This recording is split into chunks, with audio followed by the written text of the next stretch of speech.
Welcome back to the Ancestral Findings podcast.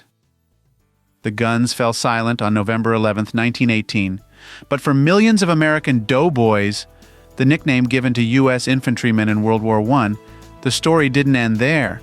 They returned home changed, stepping into a country that barely resembled the one they'd left.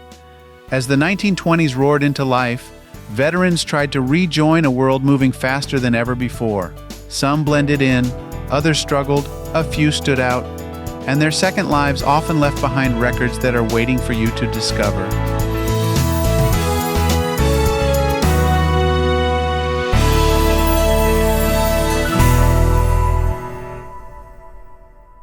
More than 4 million Americans served in World War I.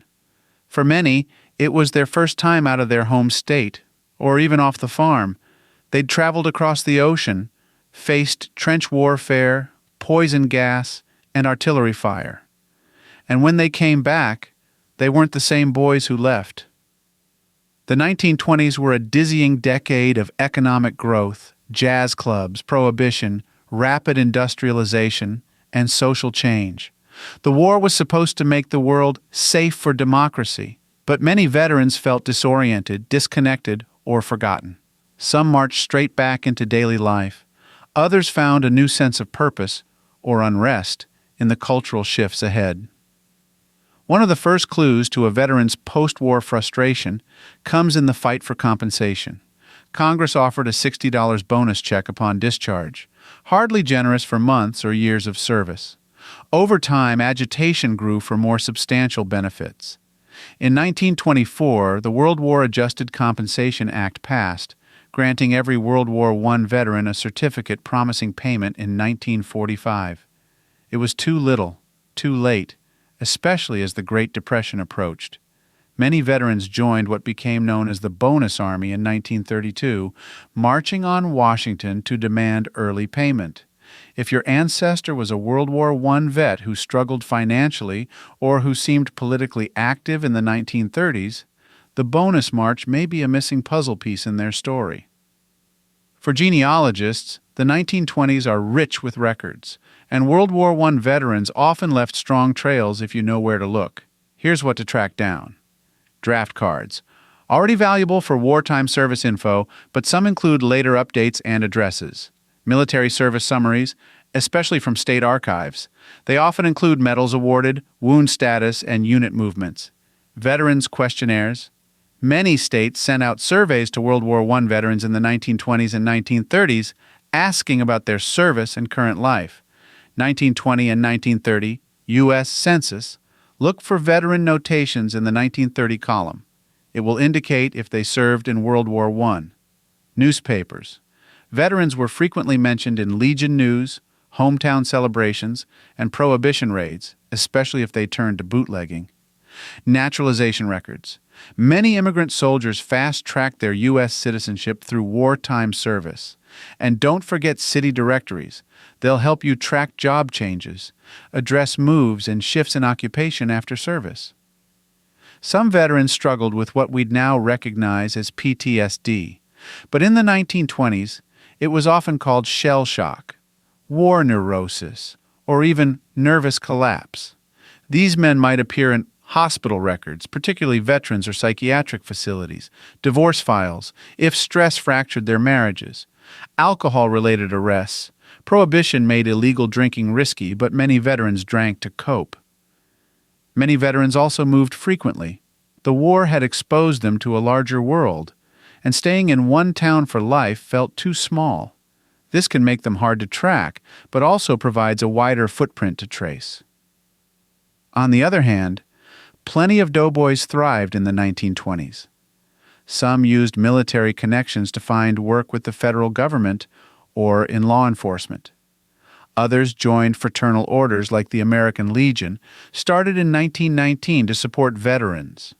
Many became small business owners, factory supervisors, or skilled tradesmen, roles often bolstered by technical experience gained during the war.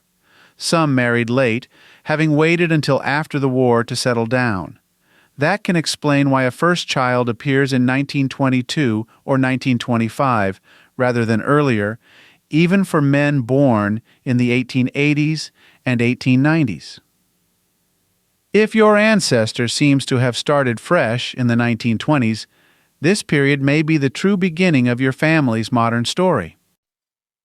We don't often think about women when tracing World War I veterans, but thousands served as nurses, clerks, and support staff, both overseas and stateside. Others filled jobs on the home front, stepping into factory and office roles that had been closed to them before. After the war, many of these women didn't want to give up their independence.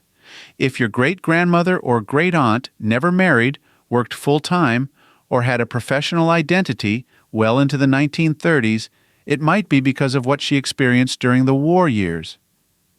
Black doughboys served in segregated units, often relegated to labor roles or under French command.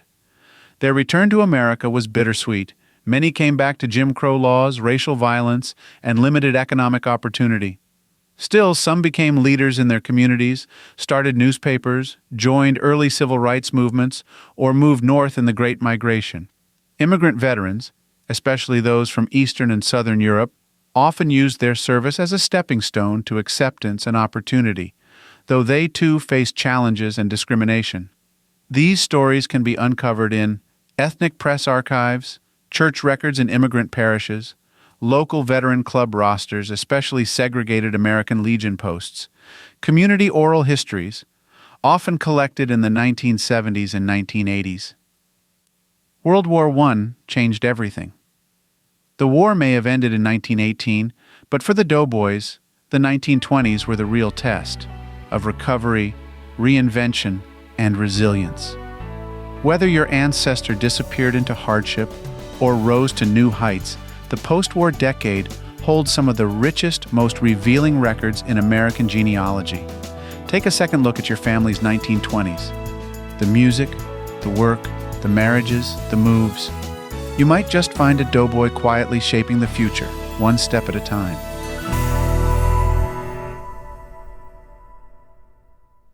If you've got a hard-to-find ancestor you're stuck on, I'd love to hear about it. Just head over to ancestralfindings.com and click on Contact to send me a message. While you're there, take advantage of our free weekly genealogy lookups. Explore thousands of articles and enjoy hundreds of podcast episodes. We've been helping family history researchers since 1995. And if you're looking for even more, check out our Genealogy Gold Q&A series over on Patreon. Thanks for listening, and as always, happy searching.